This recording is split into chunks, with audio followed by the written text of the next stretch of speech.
시편 46편 1절로 11절 말씀 저와 여러분이 함께 봉독하겠습니다.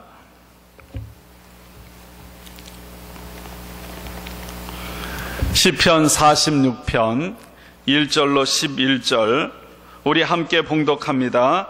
하나님은 우리의 피난처시요 힘이시니 환난 중에 만날 큰 도움이시라. 그러므로 땅이 변하든지 산이 흔들려 바다 가운데 빠지든지 바닷물이 솟아나고 뛰놀든지 그것이 넘침으로 산이 흔들릴지라도 우리는 두려워하지 아니하리로다. 한 시내가 있어 나뉘어 흘러 하나님의 성 곧 지존하신 이의 성소를 기쁘게 하도다. 하나님이 그 성 중에 계심에 성이 흔들리지 아니할 것이라. 새벽에 하나님이 도우시리로다.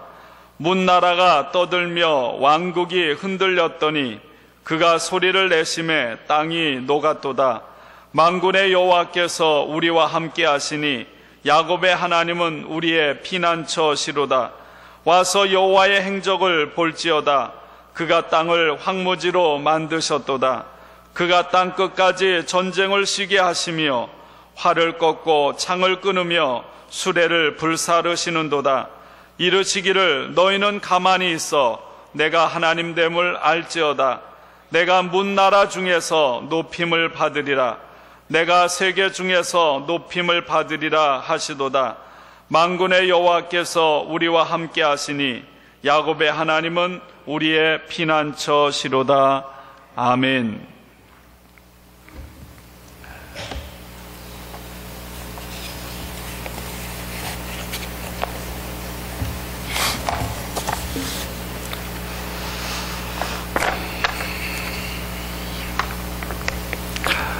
고려 청자를 만든 도공들은 새벽 기도를 드리면서 하루를 시작했다고 합니다. 이 도공들은 세 가지 의식을 거행했습니다. 첫 번째는 하늘을 우러러 보면서 기도를 올렸습니다. 그리고 둘째로 산골짜기 시냇가에 들어가서 맑은 물에 손을 넣고 3번을 정성스럽게 씻었습니다. 그리고 마지막으로 작업장에 돌아와서 손을 가슴에 대고 이 흙 속에 내 영혼을 심습니다. 이렇게 고백을 했다고 합니다. 이렇게 시작을 한다고 해서 위대한 작품이 다 나오는 것은 아닙니다. 수없이 거듭되는 실패, 그로 인한 낙담과 좌절, 끊임없는 인내의 세월, 자신은 물론 그와 연관된 가족들의 고난의 과정을 통해서 명품 도자기가 완성되어 오늘날까지 그 빛을 발하고 있는 것입니다. 정성을 다해서 생명을 바쳤지만 가마에서 나오는 도자기는 대부분 도공들의 쇠망치에 의해서 산산이 부서져야만 했습니다. 좋은 흙을 찾아내고 온갖 정성을 다해서 그릇을 빚고 그림을 그리고 유약을 바른 다음에 가마에 그 그릇을 집어넣으면 그 순간 도자기는 도공의 손을 떠나는 것입니다. 아무도 그 어떤 일도 가마 안에서 어떤 일이 벌어지는지 알 수가 없는 것입니다. 그렇게 해서 아름다운 명품 도자기가 만들어진 것입니다. 하나님의 은혜와 여러분들의 많은 사랑을 입고 저는 2주간 한국을 방문하고 돌아왔습니다. 어제 5시에 교회 도착했는데 6시 넘어 7시부터 마이크 혼다 요원이 와서 또 역사 바로 세우기 그 음악회를 하면서 그 음악회가 10시 한 10분쯤 끝나고 우리 부목사님들 전사님과 뒷정리를 하고 나니까 11시가 됐어요. 그래서 지금 여러분 앞에 서 있는데 비몽사몽간에 멍하고 이렇게 서 있습니다. 한편 하나님 앞에 두렵고 여러분들 앞에 죄송한 마음으로 더 똑똑하고 맑은 정신으로 서 있어야 되는데 그런 모습으로 서 있습니다. 떠나기 전에 어머니 산소 2년 전에 돌아가신 어머니 산소를 찾아 성묘하는 일, 그리고 신장 이식 수술을 하는 민경일 장로님을 만나는 일 2가지만을 생각했습니다. 그리고 나머지 일정은 하나님께서 이끄시는 대로 맡기기로 했습니다. 그리고 정말 정신을 차릴 수 없을 만큼 몸이 아파서 절절맬 만큼 그렇게 바쁘고 힘든 여정을 보냈습니다. 참으로 감사한 것은 매 순간순간 인도하심과 만나는 사람들을 통해서 하나님께서 저를 만나 주셨고 또 저를 통해서 만나는 사람들이 위로와 소망과 힘을 얻는 시간으로 하나님께서 인도하셨습니다. 어디를 가든지 사람들을 통해 많은 사랑을 입고 또 은혜의 빛을 줬습니다. 여러분, 날 사랑하신 그 찬송가 가사에 내가 연약할수록 더욱 귀히 여기시는 하나님, 제가 그 찬송가의 가사가 마음속에서부터 느껴지더라고요. 제가 더 아주 강하고 아무런 문제 없는 그런 모습으로 갔더라면 덜 사랑을 받았을 텐데 만나는 사람들에게 웬일인지 측은지심을 갖게 해서 정말 많이 사랑을 받고 돌아오는 시간이었습니다.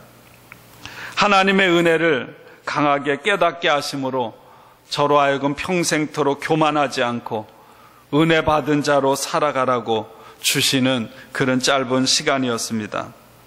정말 하루하루가 정신없이 바빴습니다. 너무나 분주하고 정신없다 보니까 하나님을 바라보고 주님께 집중할 시간을 갖기가 어려웠습니다. 또 한편으로 바쁘다는 핑계로 인해서 정작으로 중요한 일을 놓치고 있지는 않은지 하는 두려움까지 생겼습니다. 그러면서 제가 칼럼에도 썼지만 제 내면 속에 계속 언젠가 장사익 씨가 노래꾼 장사익 씨가 불렀던 노래가 이렇게 생각이 나는 거예요. 이건 아닌데. 여러분, 영성에 있어서 가장 중요한 것은 분주하지 않은 것입니다. 바쁘지 않은 거예요. 일로 바쁜 건 바쁘지만 정신없는 것, 여러분, 그것이 영성에 있어서 가장 독약과 같은 것입니다. 목회자들의 아버지라고 불리우는 유진 피터스는 목회자들에게 가장 적합한 일, 목회의 본질이 무엇인지 3가지를 말했습니다. 여러분, 목회자뿐만 아니라 예수를 주로 고백하는 모든 성도들이 가져야 할 그런 일이라고 저는 생각합니다. 첫 번째는 기도하는 일입니다. 기도를 통해서 날마다 하나님과 더 깊은 만남을 추구해 가는 것, 더불어서 다른 사람들, 성도들이 기도를 통해 더 하나님을 가까이 하도록 도와주는 일을 하는 것입니다. 2번째로 목회자에게 주어진 것은 설교하는 일입니다.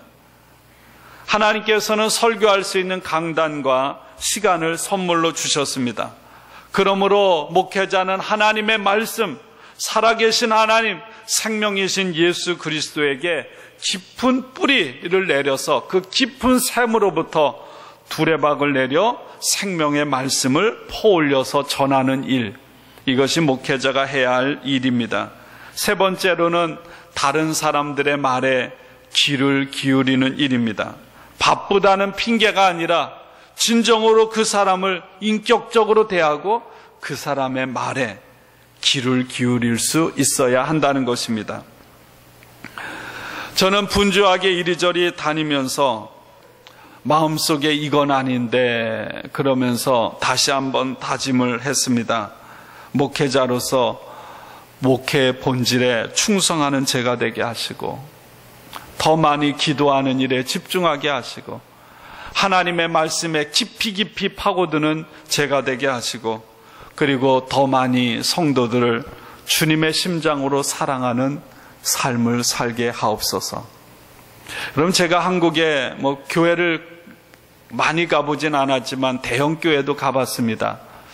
저희 동서와 처형이 교회를 한 번도 안 나갔어요. 기도하는데 주중에 만나다가 저와 함께라면 교회를 가겠다고 해서 제가 딱 붙잡고 집 근처에 생전 처음으로 동서와 처형을 데리고 예배 참석했습니다.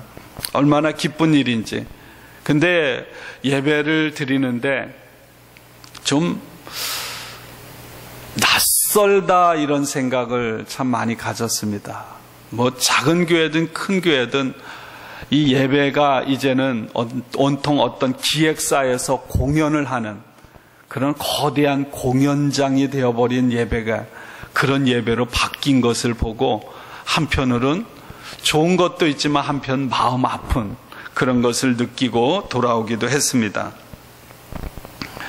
만나교회를 방문하는 중에 분당에서 세월호 희생자 추모 공원을 들렸습니다. 그리고 그곳에서 마련한 분향소에 들려 분향을 했습니다. 눈물이 나고 무엇이라고 말할 수 없는 그런 아픔이 몰려왔습니다. 어느덧 내일이면 2달이 다 되어 갑니다. 서서히 우리의 기억과 우리의 마음에서 그 모든 일들이 사라지고 있습니다. 침몰하는 배 안에서 가만히 있으라 이런 방송만을 믿고 수많은 아이들, 사람들이 침몰하는 배와 함께 가라앉았습니다. 위험한 상황에서 각자가 살 길을 찾았다면 훨씬 더 많은 생명이 살 수 있었을 텐데 말입니다. 그래서 한국 사회는 요즘 가만히 있으라 이런 말이 사회에 화두가 되고 있습니다. 가만히 있으라 이 말은요, 세상에서는 사람들을 기만하거나 아니면 힘과 권력으로 누군가를 제압할 때 사용하는 말입니다. 또한 기득권자가 힘없는 사람들을 재갈 물리기 위해서 사용하는 말이기도 합니다. 엄마가 말썽쟁이 아이를 제압하고 꾸중할 때 꿀밤 한 대 두드리면서 쥐어박으면서 하는 말이기도 합니다. 그러나 여러분, 하나님께서 가만히 있으라 이렇게 명령하실 때는 그 의미가 완전히 달라집니다.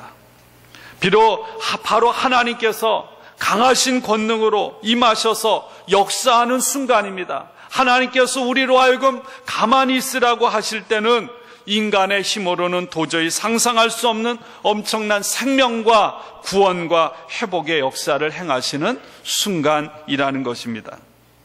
여러분, 하나님 말씀 앞에 우리들이 할 수 있는 것은 오직 하나, 순종하는 일입니다. 내 생각, 내 방법, 모든 것을 다 내려놓고 하나님의 일하심을 기다리며 기대하는 순간입니다. 우리를 향해 오늘 가만히 있으라 이렇게 말씀하시는 하나님은 어떤 분일까요? 시편 46편은 고라 자손의 시라고 적혀 있습니다. 아마 정확하게 알 수는 없지만 전쟁을 배경으로 그렇게 고백된 찬송입니다. 여호와 하나님께서 예루살렘 성에 거하시기 때문에 그 성과 그 성에 살아가는 백성들이 안전하다고 하는 것을 노래하는 시온의 노래입니다. 문학기법으로 그냥 한번 들어보세요. 인클루지오라고 씁니다. 무슨 말이냐 하면 1절부터 11절까지의 시 중에 하나님이 우리의 피난처십니다. 이렇게 시작을 하고 11절의 마지막에 하나님은 우리의 피난처이십니다. 이런 기법을 인클루지오 기법이라고 하는 것입니다. 외우기도 쉽고 고백하기도 쉽게 시작을 하나님은 우리의 피난처가 되십니다. 마지막에 하나님은 우리의 피난처가 되십니다. 이렇게 노래하고 있습니다. 시편 기자는 하나님에 대한 아주 강한 신뢰, 그리고 하나님을 향한 온전한 고백, 그리고 하나님을 향한 찬송으로 오늘 시편 46편을 시작하고 있습니다. 하나님은 우리의 피난처시요 힘이시니 환난 중에 만날 큰 도움이시라. 그렇습니다. 여러분, 하나님은 우리의 피난처요 힘이요 도움이 되심을 믿습니다. 시편 기자는요, 어떤 인생을 살아가면서 환난 중에 하나님을 생각했습니다. 가장 먼저 환난 중에 이 시인은 하나님을 생각했다는 것입니다. 사람들이 어려움을 만나면 대부분은 그 어려움을 피하기 위해서 사람을 의지하고 인간적인 방법을 생각합니다. 그러나 이 세상의 그 누구도 어떤 곳도 여러분 안전한 피난처가 될 수가 없습니다. 피난처라고 하는 곳은 높은 산 꼭대기에 있는 요새처럼 어떤 어려움을 만나면 안전하게 피할 수 있는 장소를 말합니다. 그런데 오늘 시인의 고백처럼 하나님은 저와 여러분들의 피난처가 되십니다. 하나님만이 저와 여러분의 인생의 진정한 힘이 되십니다.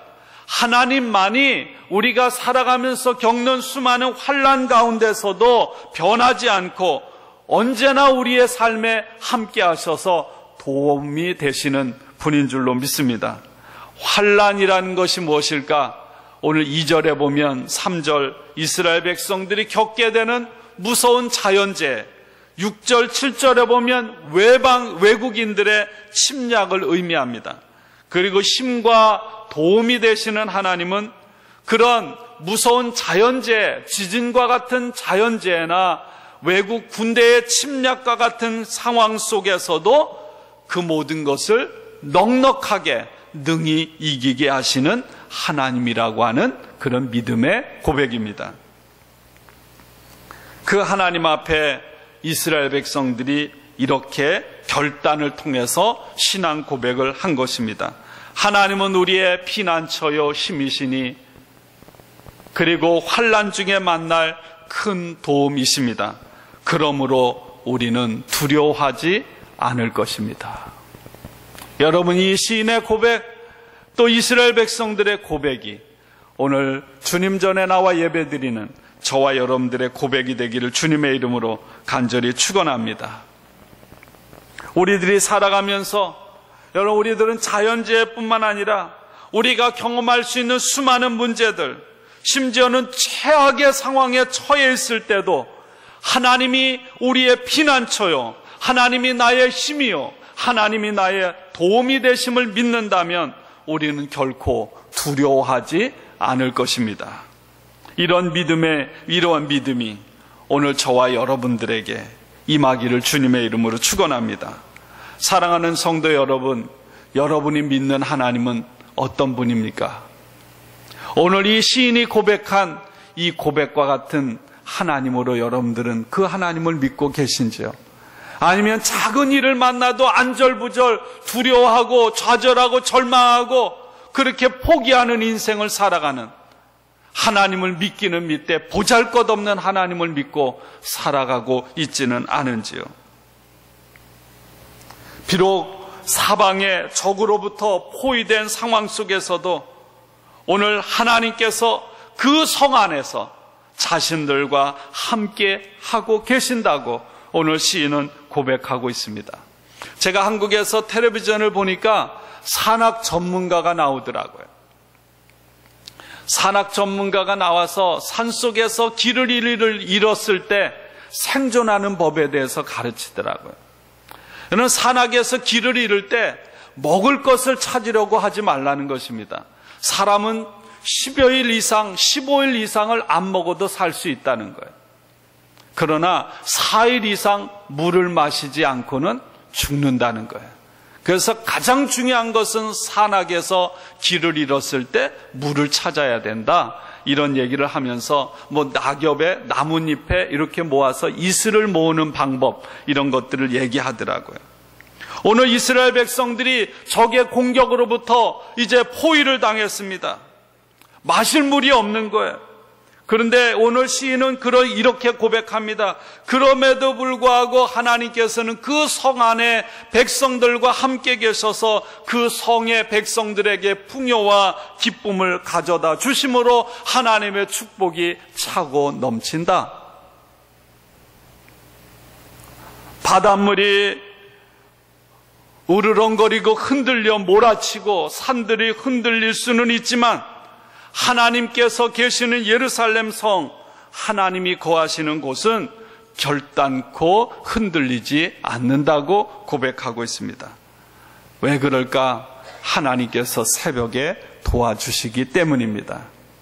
왜 오늘 시인은 하나님께서 새벽에 도와주시기 때문에 예루살렘이 결코 흔들리지 않는다고 했을까?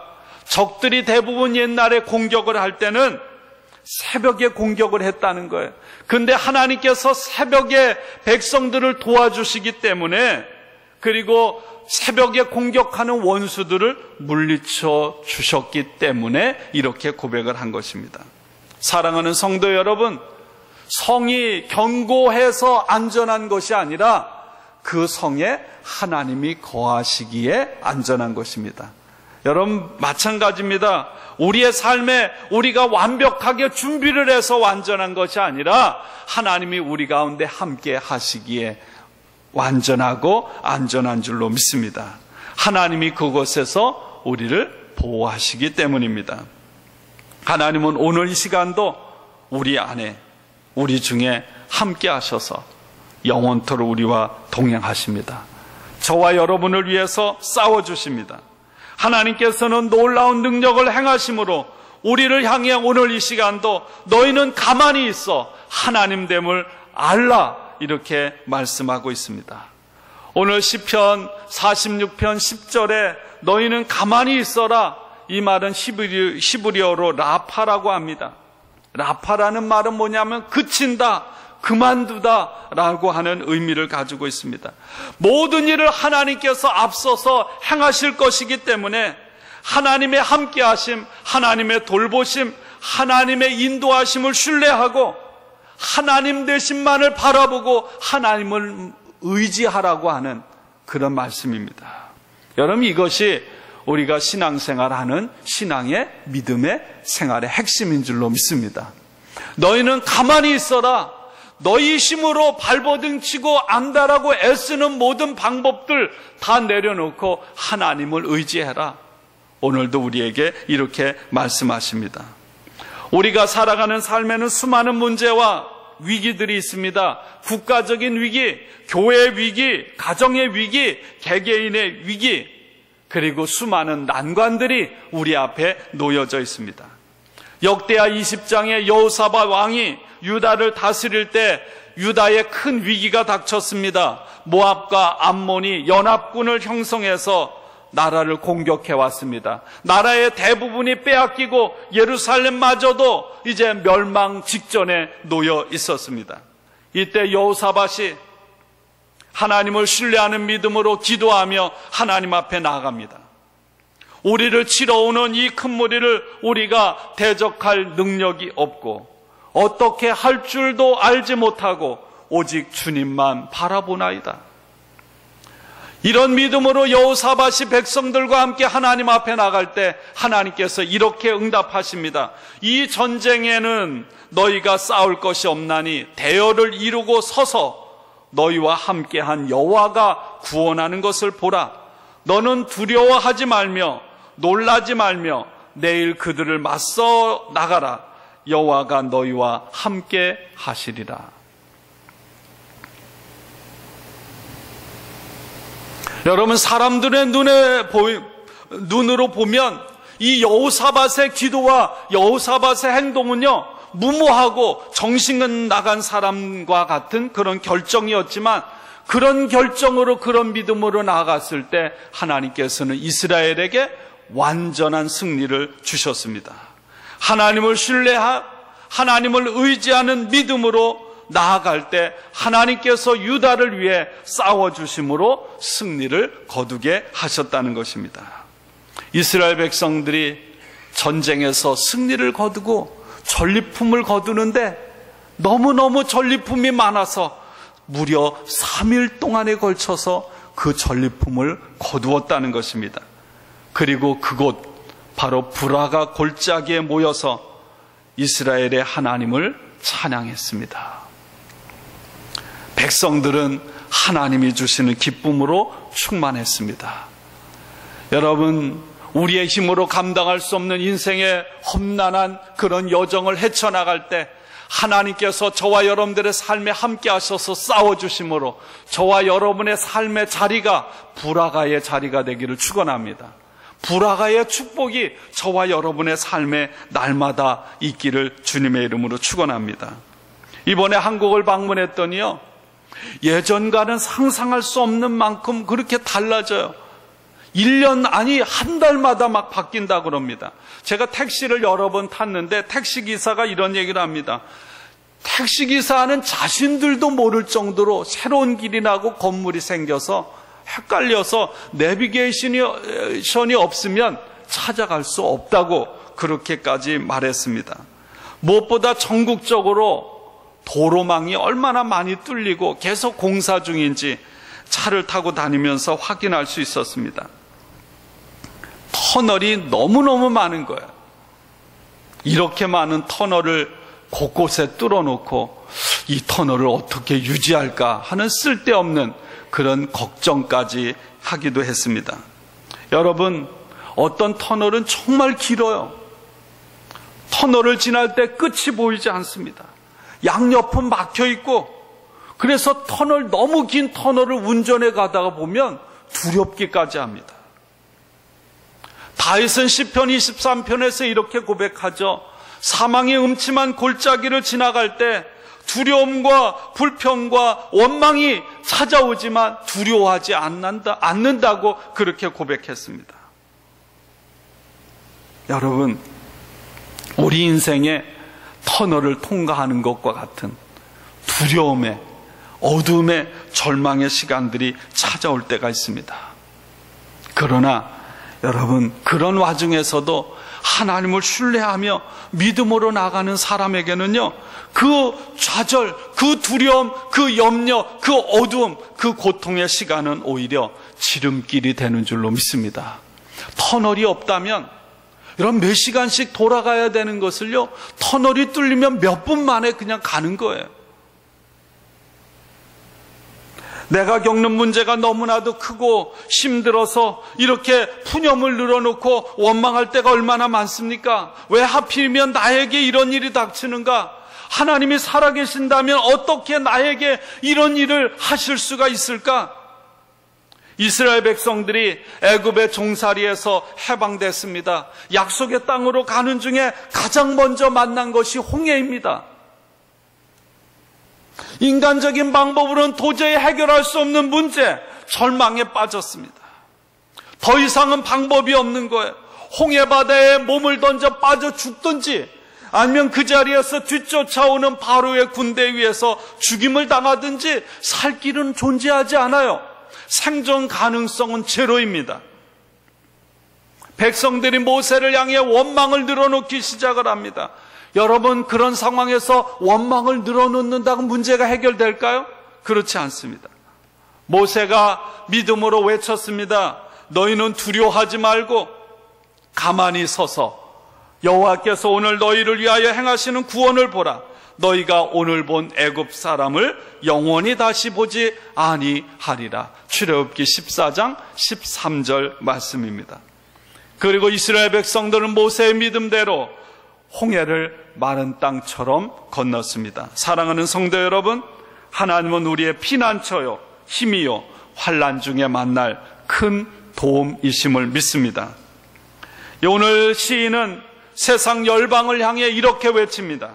하나님께서 우리 가운데서 행하신 일, 하나님께서 우리로 하여금 승리하게 하신 일을 너희들은 와서 보라는 거예요. 하나님께서 대적들을 물리치고 공격하는 자들을 이 세상에 하나도 남겨두지 않고 싹 쓸어버린 것, 그래서 완전한 승리를 거두게 하심을 와서 보라는 거예요. 여러분, 그렇습니다. 저와 여러분들의 삶은 간증자의 삶이어야 하는 줄로 믿습니다.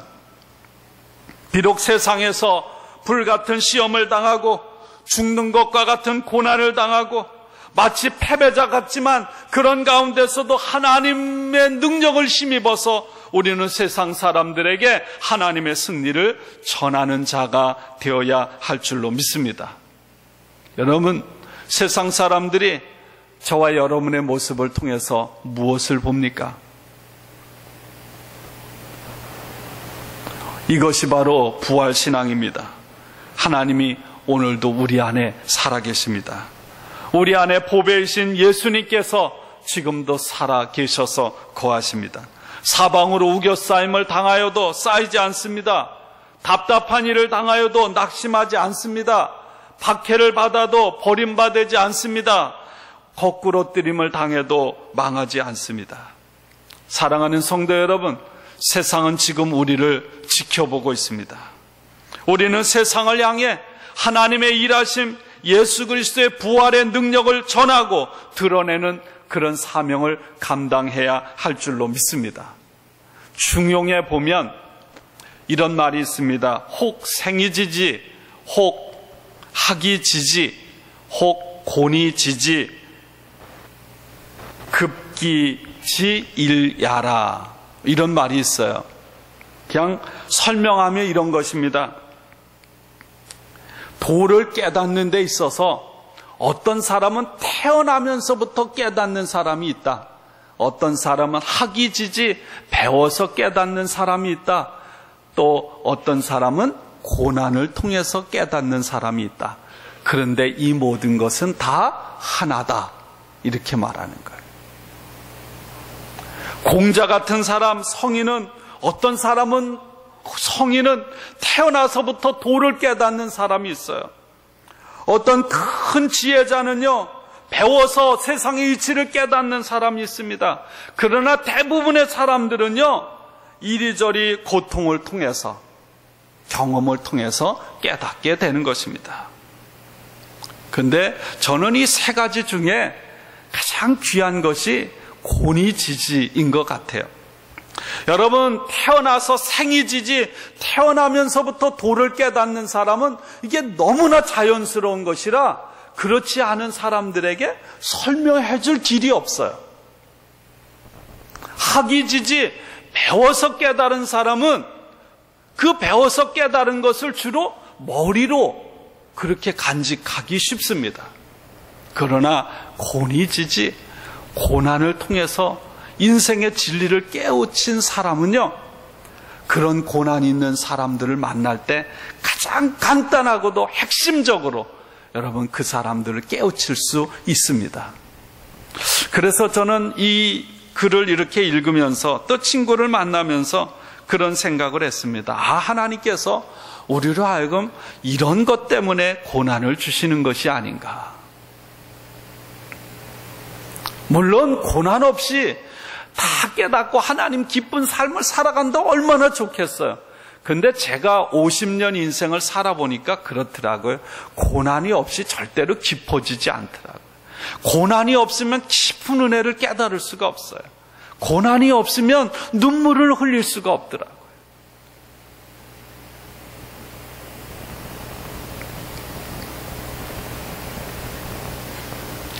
그래서 아마도 하나님께서는 우리로 하여금 이 짧은 인생, 힘들고 어려운 과정을 겪게 하심으로 오늘도 깨닫게 하시는 것 같습니다.